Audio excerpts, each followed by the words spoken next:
আসসালামু আলাইকুম। আশা করি সকলে ভালো আছেন, সুস্থ আছেন এবং যে যেখানে আছেন নিরাপদে আছেন। আজকে শুক্রবার, আজকে পরিকল্পনা ছিল হাকিম চত্বর যাওয়ার। তো হাকিম চত্বর এমন একটি জায়গা যেটি অত্যন্ত মধুর একটি জায়গা এবং অত্যন্ত স্মৃতি বিজড়িত একটি জায়গা।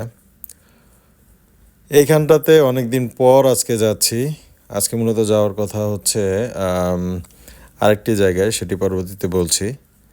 এই হাকিম চত্বর এমন একটি জায়গা যে এই জায়গাটিতে আগে সকাল থেকে শুরু করে সকাল দুপুর বিকেল সন্ধ্যা রাত পর্যন্ত সময় কখন কিভাবে চলে যেত সেটা বোঝাই যেত না।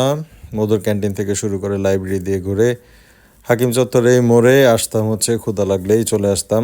কারণ এইখানটাতে আগে দুপুরবেলা খিচুড়ি পাওয়া যেত। স্টুডেন্ট লাইফে সবাই এগুলাই মূলত বেশি ট্রাই করে, বেশি খেয়ে থাকে।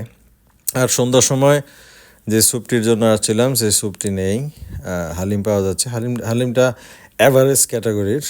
আর মূলত ঐতিহ্যবাহী এই জায়গাটিতে যেসব স্মৃতি, অনেক মানুষ আছে যারা ঢাকা বিশ্ববিদ্যালয়ে হাকিম চত্বরের বিভিন্ন স্মৃতির কারণে বারবার ঘুরে ফিরে আসে, ঘুরে সময় দেয়।